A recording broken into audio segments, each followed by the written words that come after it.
Entonces nosotros comenzamos con tres preguntas que tenemos que respondernos a nosotros mismos. Y estas tres preguntas es, la primera pregunta, ¿qué entiende? ¿Qué es lo que usted está entendiendo por el término discípulo? ¿Qué es lo que usted entiende? La segunda pregunta, ¿quién es un discípulo? Simplemente se responde a usted mismo y ya entramos dentro del tema.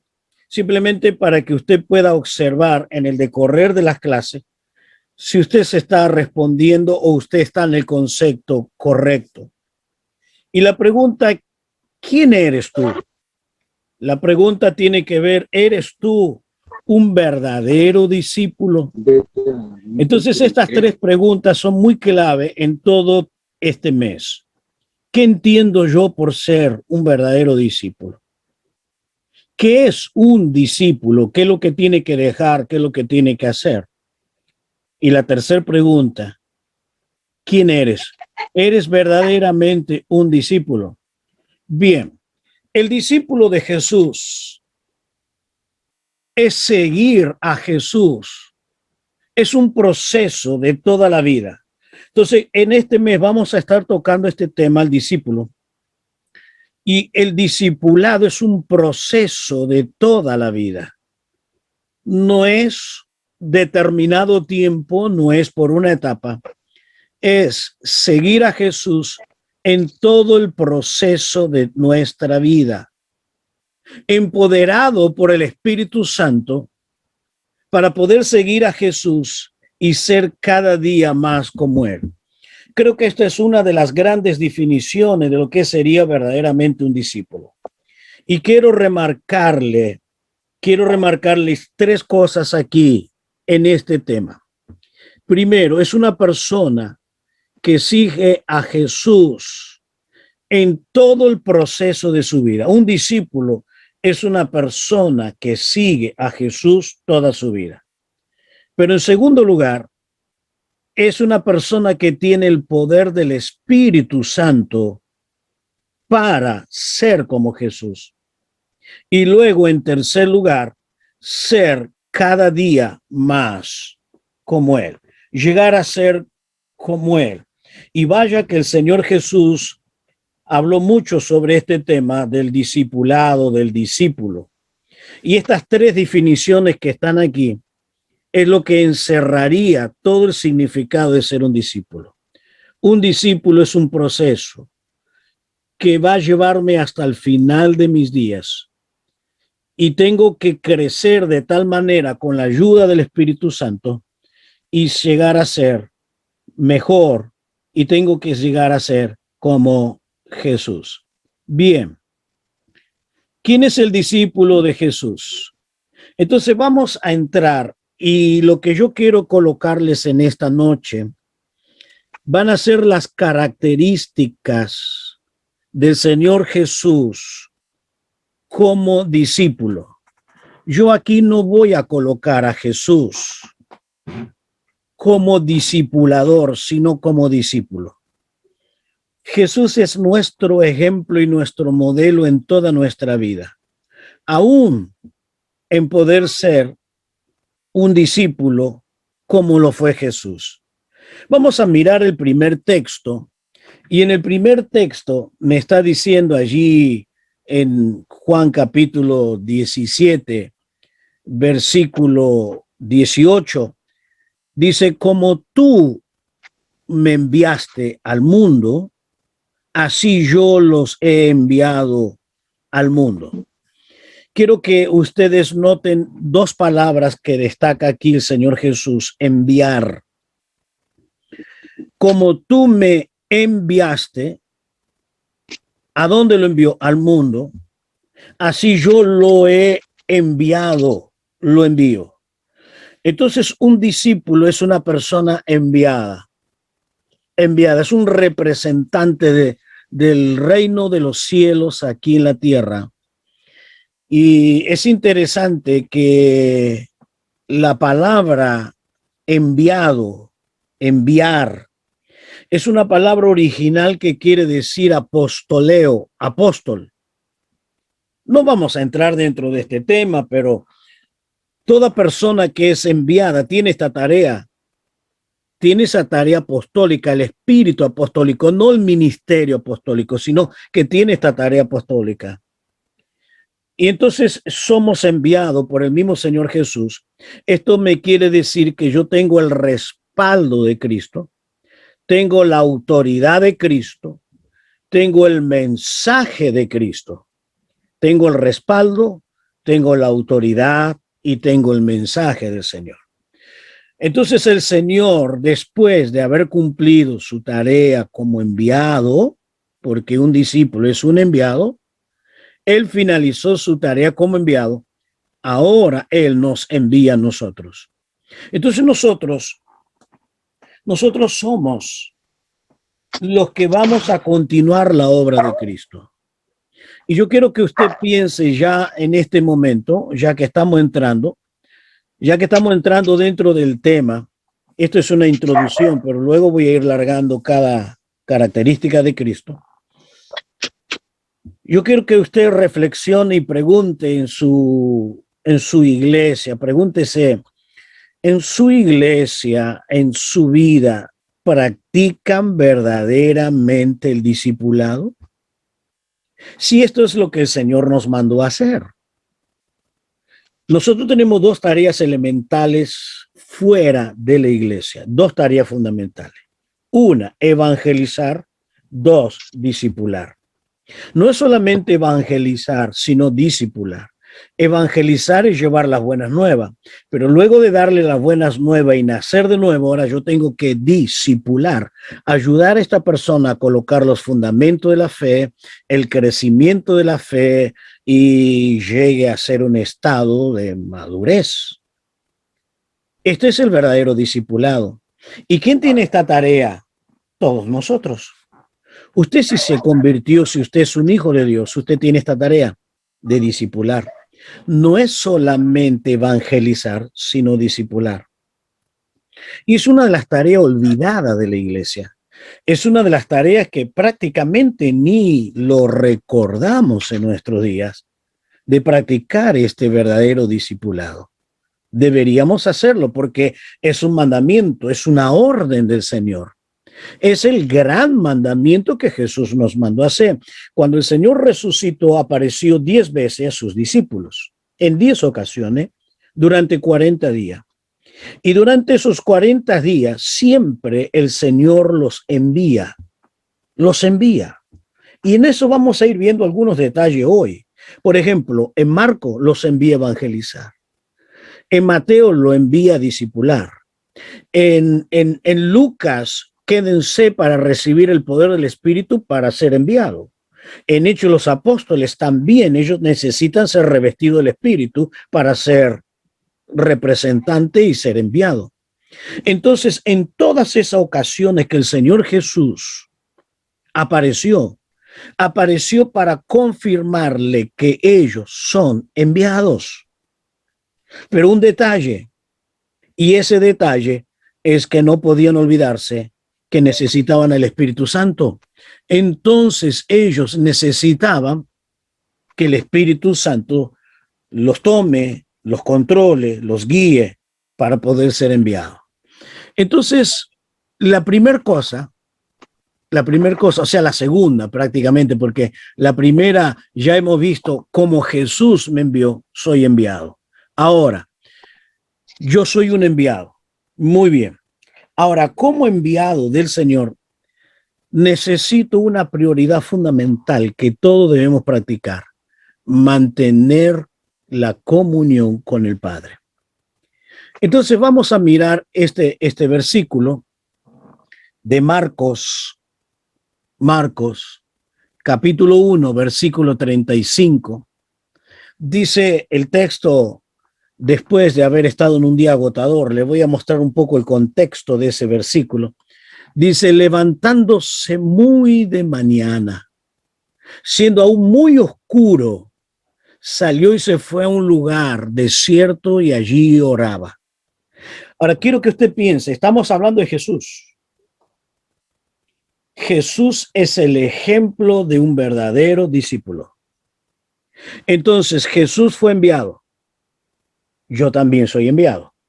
2, Jesús necesitó mantener comunión con el Padre. Yo necesito mantener comunión con el Padre. Estas son características de un verdadero discípulo.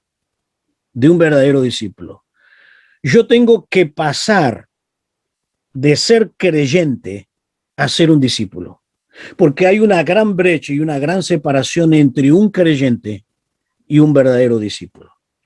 Pero quiero mostrarle un poco el fondo histórico, o sea, el trasfondo de este versículo que acabé de leer, porque he leído un versículo sin mirar el trasfondo. Eso lo vamos a ver en el mes próximo, cómo mirar el trasfondo, la historia de cada texto y poder comprender mejor el versículo. Si yo leo este versículo, bueno, se levantó de madrugada, oraba, estaba oscuro y oraba.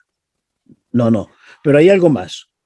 El día anterior el Señor Jesús caminó mucho con sus discípulos. Fue un día muy agotador. Él sanó personas, liberó endemoniados, sanó enfermos y se fue a la casa. Era ya de noche, estaba muy cansado. Pero la sorpresa es que en esa misma noche, cuando él ya estaba en la casa, vinieron otra multitud con muchas personas, también con enfermos, con diferentes necesidades. Entonces Jesús les predicó, les liberó, los sanó y terminó a una gran alta hora de la noche. Terminó después de un día tremendamente agotador. Porque aquellos que ministramos sabemos cómo terminamos después de haber estado ministrando horas, después de haber caminado. Y peor de peor cuando tenemos que luchar con endemoniados y personas enfermas, porque hay una gran batalla espiritual. Y el Señor estaba allí. Entonces, Él se va a dormir a muy alta hora de la noche. Pero antes que el sol saliera, ya estaba orando. Entonces me demuestra que Jesús tenía como prioridad, por favor, grábeselo bien esto. Si usted quiere ser un discípulo de Jesús, usted tiene que tener muy en alto y debe practicar y debe sacrificarse para mantener la comunión con el Señor. Muchas veces debe sacrificar descansos, sueños, privilegios, etcétera, etcétera. Entonces esto es muy importante.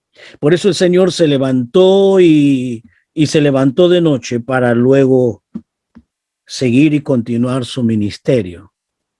Entonces el Señor Jesús en Marcos capítulo 1, versículo 14, ahí también dice que en el inicio de su ministerio oraba al Padre pidiendo dirección al Padre. Él no se dejaba llevar por sus impulsos o por sus decisiones. ¿Para qué importante, hermano? Realmente es interesante entrar en la vida de Jesús. Primero como enviado. Juan va a repetir muchas veces que Jesús es el enviado, el enviado, el enviado, enviado. Permanentemente en el Evangelio Juan va a encontrar el término enviado. Y si es una persona enviada, tiene un respaldo, tiene una autoridad y tiene un mensaje. Lo tenía Jesús, lo tengo yo. Ahora, como enviado, debería mantener la comunión. Y el Señor Jesús en cada momento precisó la comunión con el Padre. En el Evangelio de Juan, usted puede buscarlo, por favor, en el capítulo 5 del Evangelio de Juan, en el versículo 30, Juan capítulo 5, versículo 30. El Señor dice lo siguiente: yo no puedo hacer nada por mí mismo. Él no puede hacer su voluntad. No lo puedo. Según oigo, así juzgo y mi juicio es justo. Porque no busco, acá está interesante, yo no busco mi voluntad. Un verdadero discípulo no busca sus derechos, sino sus obligaciones. Él no va a pelear por sus derechos personales, si tiene razón o no, sino por sus obligaciones. Por eso dice, yo no busco mi voluntad, sino la voluntad del que me envió. Nuevamente el término enviar. y él hace la voluntad de aquel que lo envió. Entonces nos encontramos con esta segunda característica del Señor Jesús. Ahora, la tercera característica del Señor Jesús como enviado, la tercera característica, Jesús y la obediencia. Es interesante notar en todos los evangelios cómo Jesús verdaderamente obedecía. En el capítulo 5, en el que acabé de leer de Juan, versículo 30, él dice, yo no busco mi voluntad, sino la voluntad del que me envió. Entonces, la tercera característica de Jesús como discípulo, él se sometió a la voluntad del Padre. Él no hizo su propia voluntad, sino la voluntad del Padre. Él es el ejemplo de la obediencia total, aunque le cueste sacrificio. Y quiero detenerme un momento aquí. Y quiero detenerme en el fin del ministerio del Señor Jesús. Toda su vida fue una obediencia, estar sometido, dirigido. Pero cuando está llegando al final de su ministerio, el Señor ora y dice, Padre, si es posible, pasa de mí esta copa. Y él vuelve a repetirlo por 3 veces, Señor, que pase esta copa de mí, por 3 ocasiones. Pero que no se haga mi voluntad. Ahí una vez más el Señor somete su voluntad a la voluntad de él. Entonces, cuando yo estoy mirando estas características de Jesús como un verdadero discípulo, entonces vuelvo a la primera pregunta, a las 3 preguntas que le hice. ¿Qué es un discípulo? Se lo estoy desarrollando. Ahora, la segunda pregunta es, ¿quién soy yo? Entonces yo tengo que analizarme a ver quién soy yo a la luz de lo que estoy leyendo, a la luz de lo que estamos viendo en esta noche. Y una de las cosas que estamos viendo es, Jesús es el gran ejemplo. Y uno de los ejemplos es, fue enviado. Yo también soy enviado y no me quedo quieto.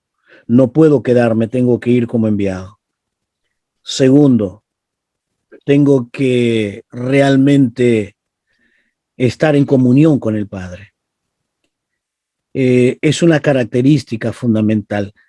Esta es una de los fundamentos de un discípulo, tener comunión. Por eso un discípulo, para llegar mañana, futuramente, ser un discipulador, debería estar con su maestro primero. Lógicamente que debo estar toda la vida con mi maestro para aprender, porque voy a estar toda la vida aprendiendo y voy a seguir aprendiendo y voy a vivir 1000 años y voy a seguir aprendiendo. Pero el Señor Jesús eligió a sus 12 discípulos. Y uno de los textos que tenemos en Marcos es para estar con él. Quisiera que busquemos ese texto porque quiero especificarle algo y quiero explicarle algo. Marcos, no es Mateo, sino Marcos capítulo 3.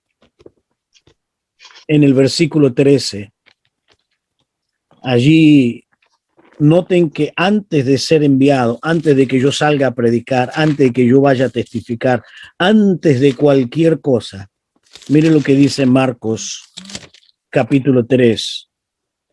En el versículo 13 al 15.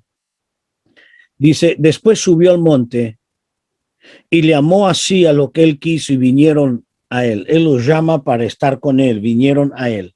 Esto es comunión, estar con él. Y estableció a 12, y nuevamente aparece el término, que estuviesen con él. La segunda vez, en el versículo 13, en el versículo 14, para estar con él, estar con él.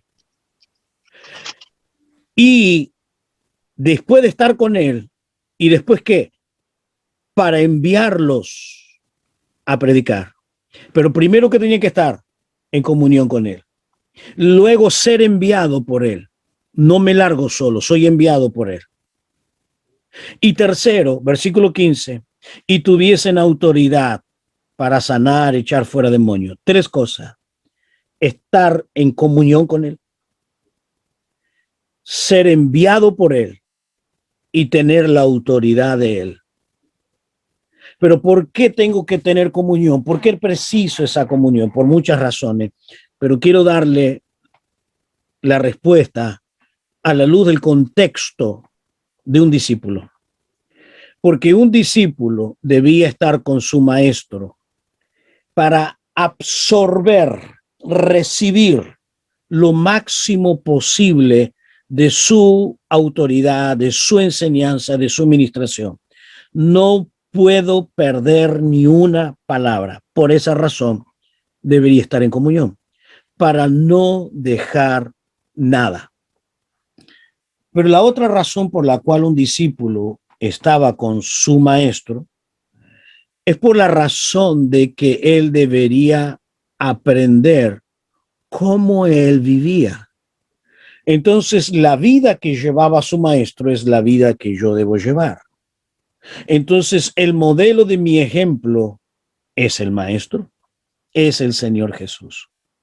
Entonces, Cristo es mi ejemplo para aprender, para vivir y tercero, para transformar mi carácter, porque como reaccionaba, cómo respondía, cómo se relacionaba con la gente, es el modelo que Cristo dejó. Entonces ya estamos viendo tres características de Jesús. Siendo Dios, él tiene que aprender como discípulo. Fue enviado, practicó la comunión y luego la obediencia. Entonces tenemos la cuarta cosa. Ahora, la cuarta característica de Cristo como enviado: Jesús y la palabra como arma. O sea, aquí es una especificación como arma, pero realmente Jesús podía usar la palabra como vida, como instrucción, como guía. Por eso aquí he colocado algunos ejemplos.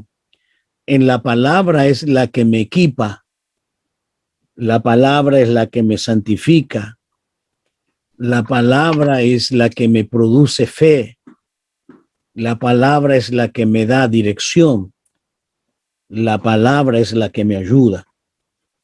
Entonces, un discípulo necesita tener comunión con la palabra. En el Evangelio de Lucas, Jesús, ustedes van a tener ahí esos versículos, capítulo 4, versículo 8 y versículo 12, la respuesta de Cristo a Satanás. Jesús le responde. ¿Con qué le responde? Con la palabra. No con concepto, con la palabra. Y ustedes van a ver en el capítulo 4, versículo 4, Jesús le respondió y dijo: escrito está, no solo de pan vivirá el hombre, sino de toda palabra de Dios. Entonces, ¿qué le responde? Le responde con la palabra. Por eso un discípulo tiene que aprender la palabra. Ahora, ¿por qué yo necesito aprender la palabra? Vamos a ir a Timoteo, segunda de Timoteo, y vamos a ver qué importante es un verdadero discípulo que pueda conocer la palabra. El diablo está empeñado en que usted no lea la Biblia, lógicamente, mucho menos estudiarla, ni meditarla, porque yo a la palabra tengo que leerla, tengo que meditar y tengo que estudiar. Yo no puedo meditar en lo que no estudié o lo que leí, que no leí. Usted lee y lo que lee medita, y lo que medita luego estudia. Hay tres cosas: leerla, meditar y estudiar. Entonces yo necesito. Ahora, ¿por qué es tan importante la palabra? Podríamos hacer una lista larga. ¿Por qué tengo que estudiar la Biblia? Pero quiero que miremos allí en 2 Timoteo capítulo 3, versículo 16 y 17, 3, 16 y 17. Dice, toda la escritura es inspirada por Dios. Esta palabra inspirada quiere decir tiene el soplo de Dios. Podríamos decir el oxígeno de Dios. Eso es lo que tiene la palabra. Es el oxígeno de Dios, el soplo. Entonces, toda la palabra es tan importante y esto trasciende cualquier lectura que yo pueda hacer de cualquier libro de este mundo. ¿Por qué? Porque tiene el oxígeno de Dios. Y ella, aparte de ser inspirada, es la única que tiene utilidad, produce efectos útiles. Y entonces, ¿para qué es útil? Voy a mencionarle los detalles que Pablo nos da aquí. ¿Por qué tengo que estudiar? ¿Por qué un discípulo tiene que estar metido con la palabra? Porque es útil. ¿Y para qué es útil? Primero, para enseñar. Segundo, para redarguir. Tercero, para corregir. Y cuarto, para instruir en justicia. Lógicamente que es importante que veamos, que podríamos ver el significado de todas estas cosas. El significado de estos 4 términos, enseñarnos, no quedar en la ignorancia, aprenderlo, enseñar, aprender, acumular conceptos intelectuales que luego los llevo al corazón para la práctica. Enseñarme para transmitir conceptos a mi intelecto para luego llevarlo a mi corazón y a la práctica. Pero para esto tengo que estar relacionado con la palabra. Pero también ella me redarguye. Claro, si no tuviésemos la palabra, jamás nosotros nos podríamos ver pecadores. Por eso la palabra trabaja en mi conciencia y me redarguye y me hace ver que yo soy un pecador y que tengo que arrepentirme, tengo que santificarme. Por eso me redarguye la palabra. Y también la palabra me corrige, o sea, me endereza. Aquí sería la palabra me endereza. Cuando me estoy torciendo, la palabra va a enderezarme. Va a producir que mi vida no se desvíe. Pero lo interesante es lo que viene en el versículo siguiente, en el versículo 17. Y en el versículo 17 va a decir, a fin de que el hombre de Dios, todo, o sea, usa el término hombre, pero vale la pena, sea mujer, sea joven, sea quien fuere, el hombre de Dios, sea perfecto, enteramente preparado para toda buena obra. Entonces, ¿a qué finalidad? Porque acá usa el término a fin. Este es el objetivo final a donde quiere llevarme la palabra. ¿A dónde me lleva? A ser perfecto y practicar buenas obras. Entonces, un discípulo tiene que estar con la palabra, ineludiblemente. Tiene que estar. ¿Para qué? Para ser perfecto. Pero aquí la palabra perfecto quiere decir maduro. Llegar al estado de madurez no quiere decir sin equivocación, no quiere decir sin error. No, ahí podemos tener error, pero vamos progresando, llegando a ser maduro. Por eso hay cristianos que tienen años en la iglesia, pero nunca salieron de su estado, de su desánimo, de su tristeza, de sus luchas, nunca progresaron, porque no le dieron importancia a la palabra. No le dieron lugar al Espíritu de Dios. Y usted lo ve años y siguen siendo las mismas personas. Y oiga, una persona así nunca llegó a ser un discípulo. Él simplemente creyó. Yo no digo que no es salvo, no llegó a ser discípulo. Él simplemente es una persona que creyó, pero nunca llegó a ser un verdadero discípulo, porque el discípulo tiene transformación. Y luego dice aquí preparado. ¿Qué es lo que me prepara? Esa palabra preparado quiere decir equipado, tener todo lo que necesito. ¿Para qué? Para buenas obras.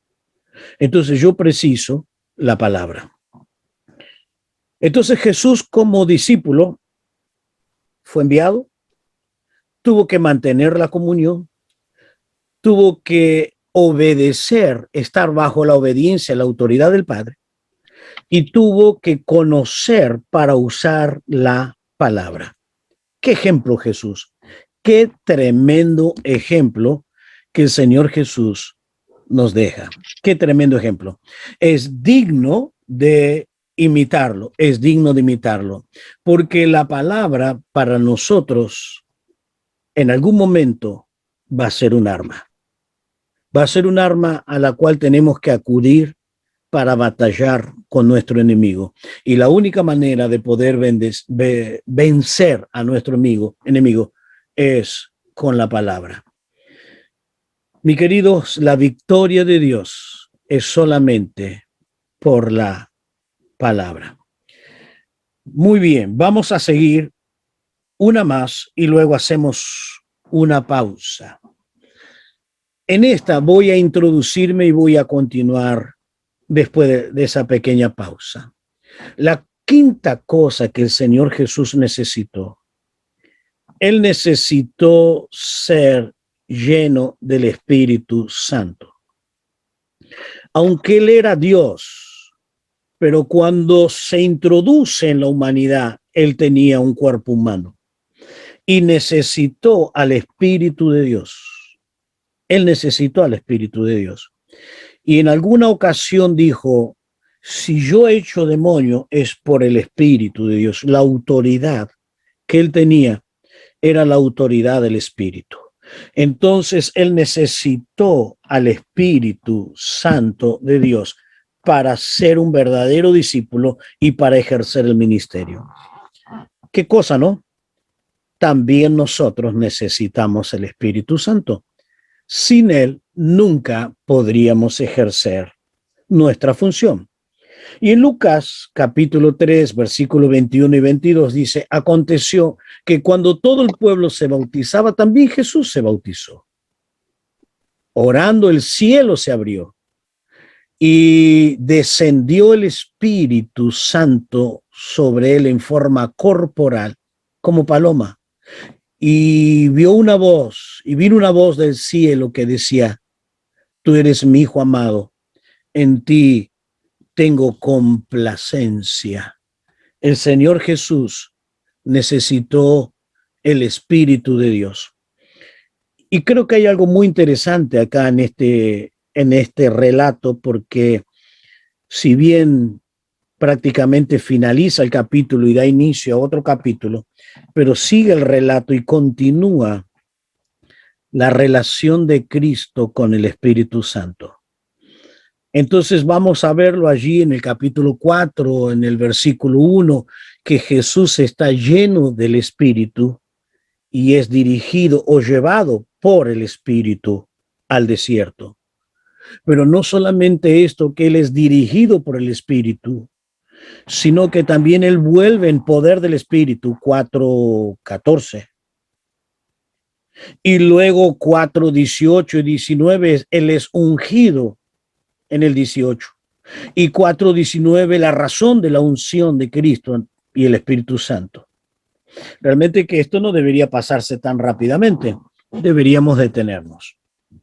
Vamos a repasar esto, por favor. Los que no lo tienen, porque no está todos los detalles. Algunos detalles ustedes tienen en los apuntes y específicamente en la página 3.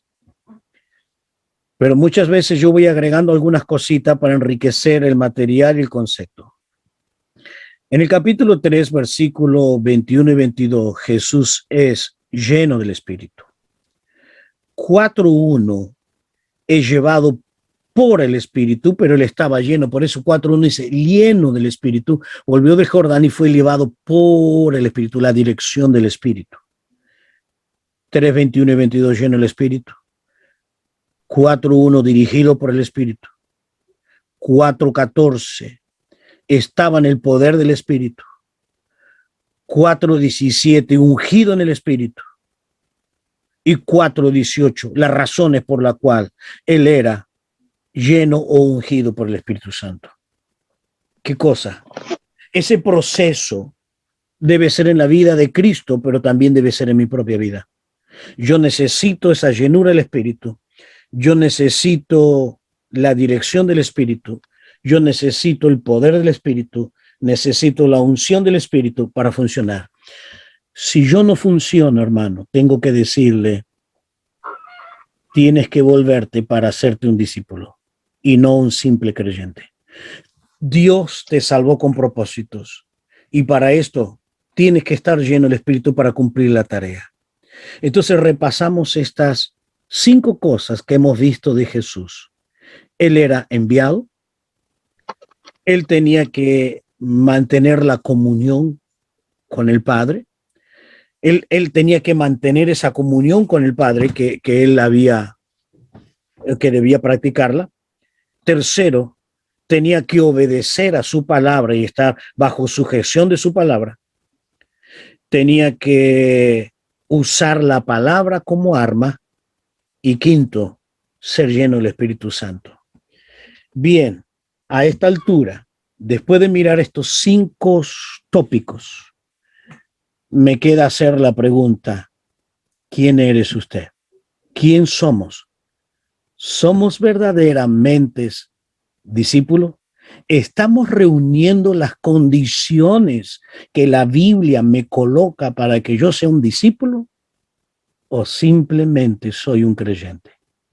No es para juzgar, no es para sentirse mal.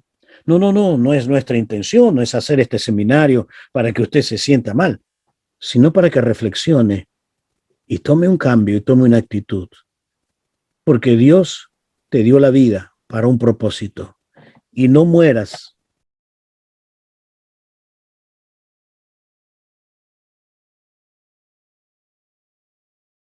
características que acabamos de mencionar. Él tiene una 7ª cosa muy importante y es enseñaba con autoridad. Y en Lucas 4:22 dice, y todos daban buen testimonio de él y estaban maravillados de las palabras de gracia que salía de su boca y decía, ¿no es este hijo de José? Es la autoridad de enseñar la palabra del Señor. Aquí en este tópico tal vez usted podría decir, bueno, pero yo no soy llamado a enseñar la palabra. No estamos diciendo esto. Estamos diciendo que somos discípulos y discipuladores. Todos somos llamados a ser discípulos y todos somos llamados a discipular. No a enseñar como maestro, sino discipular. Y ahí cambia el contexto, ahí cambia el punto de vista. Todos nosotros somos llamados a preparar a otro. Somos llamados a evangelizar, ganar, enseñar, acompañar, ayudar, bendecir a mi hermano, bendecir a aquel que gané, bendecir a aquel. Entonces, el Señor Jesús, en el Evangelio de Mateo, él da varios grandes sermones, por lo menos 5 grandes sermones. ¿Por qué lo registra Mateo y no lo registra ni Lucas ni Marco? ¿Por qué no lo registran los otros evangelistas? ¿Por qué solo Mateo registra estos 5 grandes sermones de Jesús? Por la sencilla razón, porque el evangelio de Mateo era para los judíos. Y los judíos deberían comprender, y acá está la clave, la verdadera aplicación del Antiguo Testamento. La verdadera aplicación. Deberían aprender cómo se aplica a la vida diaria la palabra, porque estaban totalmente equivocados en su interpretación. Entonces, como verdaderos discípulos, debemos aprender para no ser engañado, para no ser arrastrado, para no ser llevado por el error. y de la misma manera poder enseñar a otro, enseñar con autoridad. Y veamos esto quiero detenerme porque esto es muy importante. Yo creo que la primer enseñanza que hacemos nosotros es con nuestra vida y luego con la palabra. En Mateo capítulo 7, versículos 28 y 29, Mateo 7, 28, cuando el Señor Jesús está terminando el sermón, el primer sermón de los 5 que él va a registrar Mateo, en el capítulo 7, en el versículo 28 y 29, allí dice, dice lo siguiente, 7, 28, 29. Y cuando terminó Jesús estas palabras, él terminó de enseñar. La gente se admiraba de su doctrina, porque él enseñaba como quien tiene autoridad y no como los escribas o los religiosos. Y esta diferencia debemos marcarla nosotros. Usted y yo debemos marcarla. No debemos enseñar tan fríamente una doctrina tan estructurada, llena de conceptos, sin vida. Por eso ellos notaron que él enseñaba con autoridad, porque él le daba la vida a la palabra. Entonces, ¿qué tengo que enseñar? Con la vida. Esa palabra que sale de mi boca tiene que transmitir vida, tiene que producir efectos. Y eso no es solamente la palabra de un predicador, sino la palabra de cada cristiano. Y usted va a ver un montón en la Biblia, en el libro de los Hechos, que no eran solo los apóstoles o algunos, todos los discípulos. Les voy a dar un ejemplo para que usted vea que los discípulos eran testigos y ministraban la palabra y enseñaban. Usted tiene que enseñar, usted tiene que transmitir, usted tiene que discipular. No baje ese nivel. Eso es usted. Es su tarea, es la tarea de todos nosotros. Por ejemplo, vino la persecución a los judíos. Vino la persecución a los judíos y fueron desparramados por todos lados. Y la Biblia dice que fueron desparramados por todas las regiones de Samaria y hasta el extremo de Roma y todos los lugares. Y entonces los discípulos que seguían a Jesús fueron hasta Antioquía. Y en Antioquía ganaron las almas, discipularon y establecieron una obra. Y lo envían a los discípulos para que vaya a ver. Y en Antioquía había una obra y se gozaron. Ahora, ¿quién fue que abrió la obra en Antioquía? Los perseguidos, los discípulos. Discípulos no eran nombrados con dones, con ministerios. Gente común como usted y yo, Antioquía.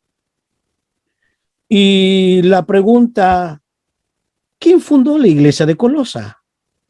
Pablo nunca llegó a Colosa. Se cree que jamás llegó a Colosa, ni conoció Colosa. ¿Y quién fundó la iglesia de Colosa? Discípulos.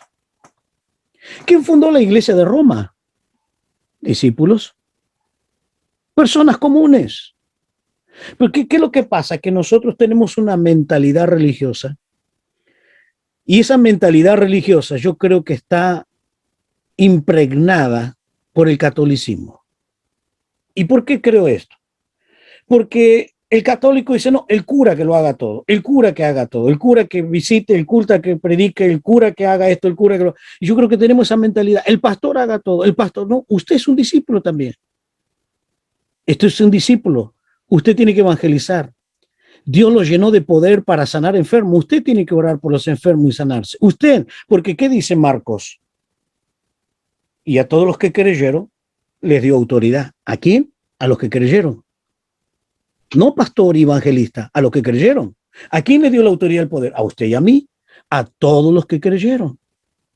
A todos los que creyeron. Y estas señales seguirán. ¿Pero quién? Los que creen. Entonces yo tengo la autoridad de la palabra. Entonces yo tengo que enseñar y transmitir la palabra. Y esa palabra siempre va a ser respaldada por Dios. Si usted predica, transmite, no necesita ser un maestro, no necesita entrar profundo en la Biblia, transmita lo que sabe. Y esto va a ser lo que va a afectar al corazón de la gente. No necesita conocer mucho, simplemente transmita lo que usted sabe. Entonces puede hablar con autoridad, con autoridad. Entonces allí la iglesia aprende a funcionar como cuerpo, porque si no siempre va a ser un grupito y siempre va a ser el grupo reducido el que está en actividad. No, no. Quien tiene que estar en actividad es toda la iglesia, toda la iglesia. Entonces tenemos que enseñar con autoridad. Ahora el Señor Jesús hace algo importante también. Después de estar como un discípulo, ahora él pasa a ser un discipulador. Él pasa a preparar, a preparar. Y cuando él pasa a preparar, instruye a los discípulos. Mateo 13:36, Mateo 13:36, allí dice, entonces despidió la gente, entró Jesús en la casa y acercándose a él, sus discípulos le dijeron, explícanos la parábola de la cizaña y del campo. ¿Sabía usted que el ministerio de Jesús fue mucho más enseñanza que evangelización? Él estuvo en grupos pequeños que multitudes. Él tuvo 35 evangelizaciones personal uno a uno. Uno a uno. Por ejemplo, Nicodemo, la mujer samaritana, el que estaba en el estanque de Betesda, el ciego. Y podemos decir, 35 casos Jesús fue uno a uno. ¿Y el discipulado qué es? Uno a uno. La instrucción es para un discípulo que es uno a uno, uno a uno. Entonces, tu lugar de trabajo, tu oficina, tu casa, puede ser un lugar del discipulado o el Zoom, lo que fuere. Puede ser una tarea del discipulado. No necesitas un lugar físico, simplemente la voluntad de discipular. Entonces Jesús instruyó a los discípulos, los preparó. Después de ser un discípulo, él pasó a ser un discipulador y él discipula a los otros. Ahora, ¿cómo es esto? Vamos a verlo en 2 de Timoteo capítulo 2. Vamos a ver cómo es esto. Capítulo 2. En el versículo 2. 2:2. Ahí el apóstol Pablo dice lo siguiente. Lo que has oído de mí ante muchos testigos, esto encarga. Entonces, lo que oíste de mí, lo que aprendiste de mí, todo lo que yo te enseñé, Timoteo, todo lo que yo te enseñé, encárgaselo ¿a quién? A hombres fieles, que sean idóneos, hombres fieles idóneos. ¿Para qué? Para enseñar también a otros, también a otros. Entonces aquí estamos hablando de 4 generaciones. Una generación es Pablo, la otra generación es Timoteo, la otra generación encargas a hombres fieles, idóneos, la tercera, y la cuarta para que enseñe también a otros, la cuarta generación. Entonces es la cuarta generación. Si hoy la iglesia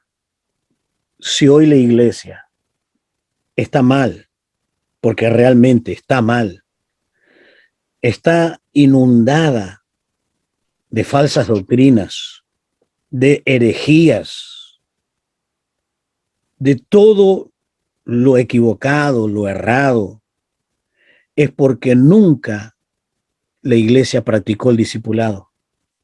Porque si hubiésemos practicado el discipulado, sería otra cosa. Y tenemos que mirarnos cada uno de nosotros y juzgarnos. ¿No soy yo culpable también de la situación de la iglesia? De que la iglesia esté tan torcida con tanta herejía, porque yo no aproveché y no preparé a nadie, no enseñé a nadie la palabra, no le transmití a nadie la palabra.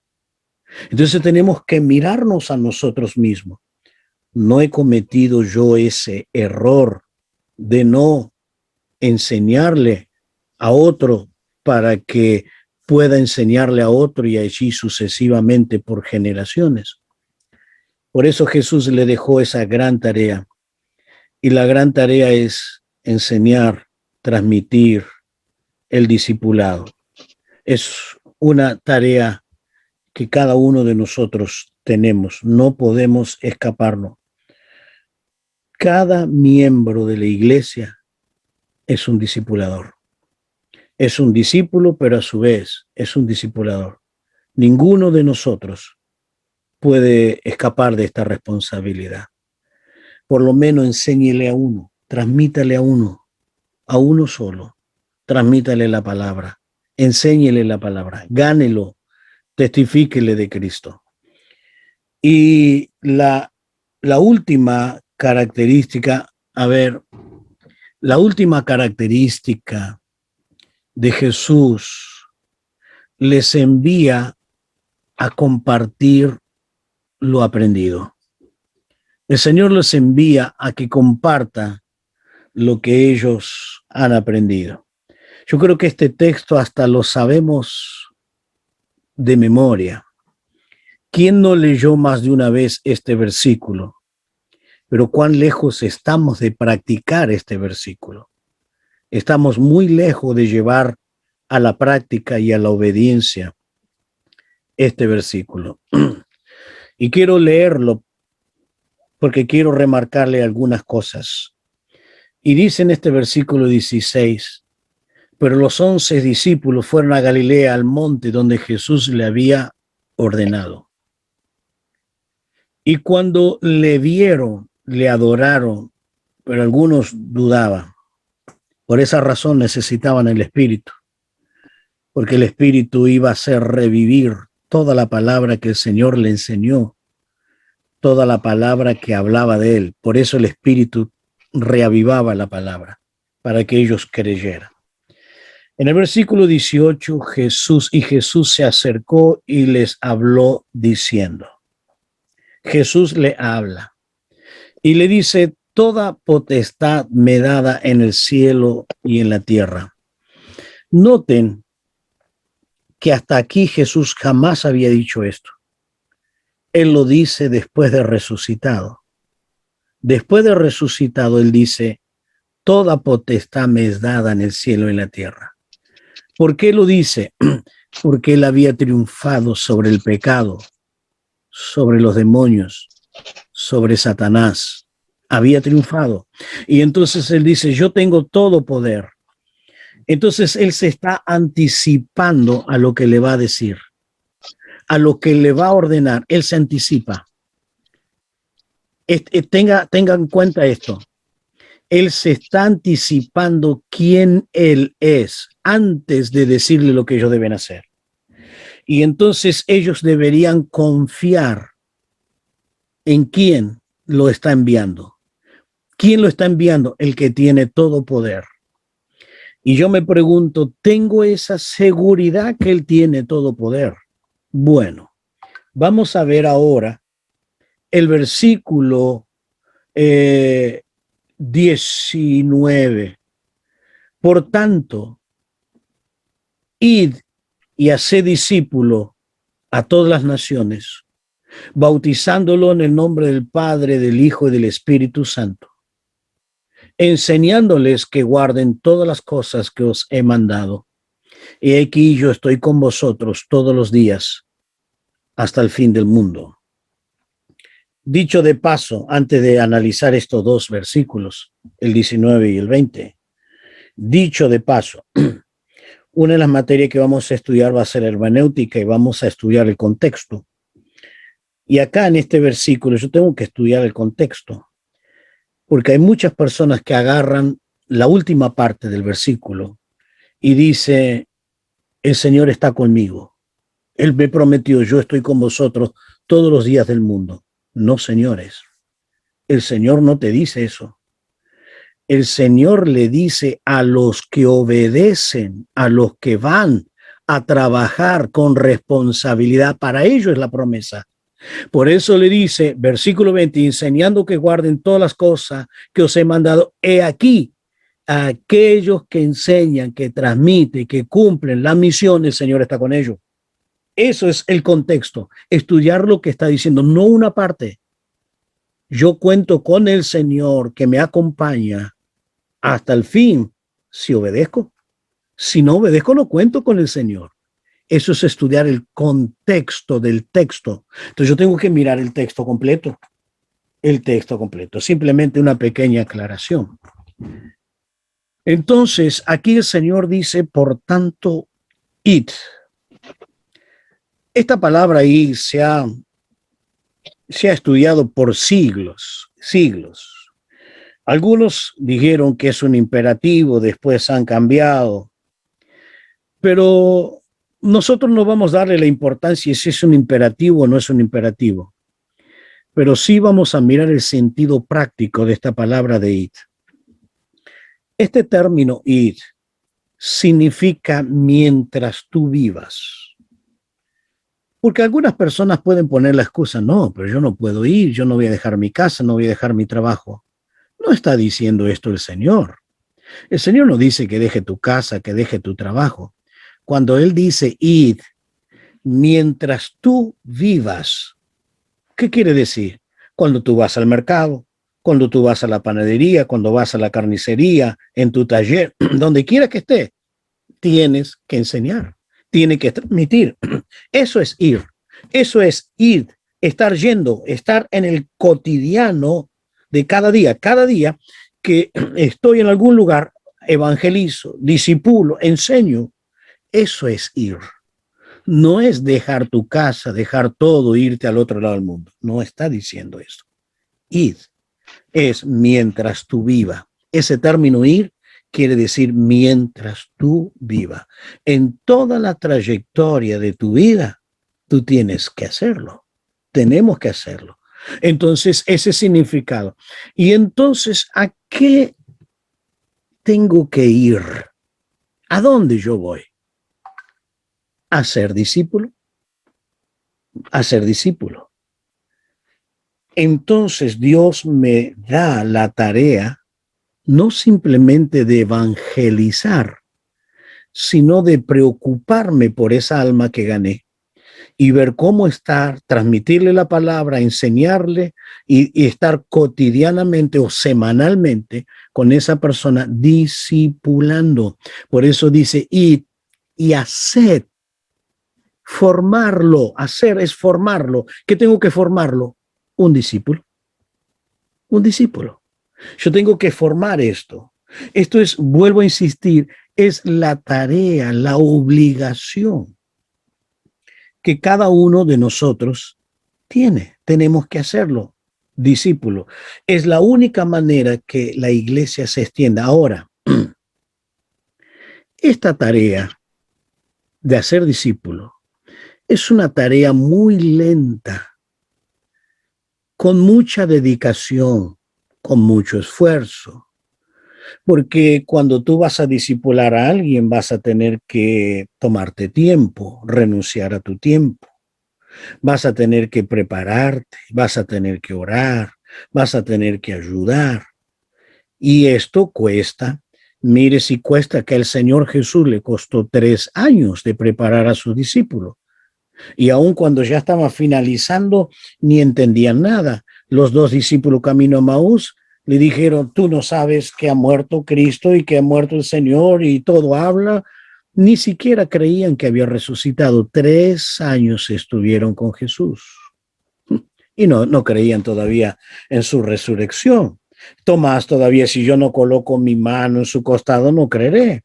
Y 8 de los discípulos se fueron a pescar. El maestro ya no resucitó, me voy a pescar. Ahí está la respuesta de la dedicación al Señor, el Señor Jesús a ellos. Ahí está la respuesta. 3 años. Imagínense, 3 años. ¿Para qué? ¿Para eso? Entonces hacer discípulo cuesta mucho trabajo, cuesta mucha dedicación. Pero al fin ellos entendieron porque vino el Espíritu, le recordó todo lo que el Señor enseñó, le recordó la palabra, y entonces en la llama, en el fuego del Espíritu, en la llenura del Espíritu, los impulsaba. Entonces Él les envía a que instruya y que haga discípulo. ¿A quién? A todas las naciones. Donde te encuentres, haga discípulo. Hagas discípulo. ¿Cuántas personas? ¿Cuántas experiencias hay en la vida de la iglesia? Personas que evangelizó, discipuló a uno. Y parecía que no hubo éxito, no hubo nada. Pero ese uno fue el instrumento de Dios para evangelizar, para ganar alma. Por ejemplo, Felipe. Dios lo saca de esa campaña evangelística donde está en Samaria ardiendo en fuego, las almas se están convirtiendo y lo manda al desierto para que espere un carro. Y ahí el carro viene con el eunuco y se sienta al lado del eunuco y lo evangeliza al eunuco. Dejar la multitud para predicarle a uno solo, nada más que uno. Nosotros diríamos, esto es una pérdida de tiempo, no tiene sentido si ahí está la multitud. Pero ese uno se fue al África. Y ese uno evangelizado, enseñado en lo que pudo aprender rápidamente allí, fue quien evangelizó su familia y toda su región. Y luego ganó a muchas, pero muchas almas del África. ¿Vale la pena? Claro que vale la pena. Vale la pena simplemente obedecer, hacer discípulo. Usted no sabe hasta dónde irá ese testimonio de esa persona que usted gana. No tiene la menor idea. No importa si es uno, pero vale la pena uno, porque ese uno puede ser el quien Dios use para ganar miles y miles de almas. Entonces, hacer discípulo. Y entonces, en el versículo 20 les dice, enseñándoles, yo tengo que transmitir, enseñarle. Y acá me lleva a un desafío muy grande en mi vida. Y le dice, enseñándoles que guarden todas las cosas que os he mandado. ¿Por qué no para un poquitito y piensa acá? ¿Por qué no se pone a pensar en lo que acabé de leer? El Señor me envía para que enseñe todo lo que Él enseñó. Yo le hago la pregunta a usted. ¿Usted sabe todo lo que el Señor enseñó? O sea, ¿leyó usted los 4 evangelios y sabe todo lo que el Señor enseñó? Porque Él manda que enseñemos lo que Él enseñó. Si no, no estamos haciendo discípulos. Entonces me manda que yo enseñe todo lo que Él enseñó. Esto me desafía que vuelva a estudiar los evangelios y empezar a separar un montón de cosas, agarrar los evangelios y separar todo lo que Él enseñó. Porque todo lo que Él enseñó es útil, es práctico y tengo que transmitirle a la gente. Tengo que enseñarle. Tengo que enseñarle lo que Él verdaderamente enseñó. Todo. Todas las cosas. Entonces, cuando yo practico todo esto, cuento con la compañía del Señor. Noten el detalle. Que en el versículo que yo he comenzado es el versículo 16. Él se identifica quién Él es. Pero en el versículo 20, Él me promete estar conmigo. Pero entre medio, entre el 16 y el 20, hay una orden. En el 16 me dice quién Él es. Él es el que tiene toda la autoridad. Y como consecuencia, el tener toda la autoridad, Él va a estar conmigo, va a estar conmigo, va a acompañarme en toda la trayectoria de la vida. Entonces me demuestra que Él es el todopoderoso, Él es el soberano, Él es el que guía, es el que protege. Con Él estoy seguro, tengo su compañía. Pero entre medio del versículo 16 y el versículo 20, donde tengo la promesa y donde tengo la identificación. La primera es la identificación y la segunda es la promesa. Pero para que esa promesa se haga realidad, tengo que cumplir esa tarea. Y esa tarea es hacer discípulo. No existe cosa más linda para un verdadero cristiano, para un verdadero hijo de Dios, de ganar un alma, prepararla y verla cómo crece y cómo madura. No hay cosa más hermosa para un cristiano. Por eso, esto es el discipulado. Esto queremos comenzar. Esta es la primera clase donde el Señor Jesús es nuestro ejemplo. Y deseo que realmente lo imitemos, que realmente imitemos al Señor Jesús. Y quiero repetir lo que dije en la reunión, no sé si el sábado, creo que era el sábado. Un pastor dijo, estoy haciendo todo esto para que alguien diga después que yo parta, alguien pasó por aquí. Y espero que así sea, hermano, para que alguien pueda decir, alguien pasó por aquí. ¿Por dónde? Por donde tú vives, en el almacén donde usted va, en el taller donde tú trabajas, para que alguien diga, después de tu partida, alguien pasó por aquí y dejó marcado su testimonio, su ejemplo, su vida y su verdadera predicación. Que después de tu partida pueda alguien decir, alguien pasó por aquí. Y ese alguien que pasó es como Jesús. Cuando Jesús pasa por un lugar, sin ninguna duda, deja marcado y deja vidas transformadas. Bien, nos quedamos.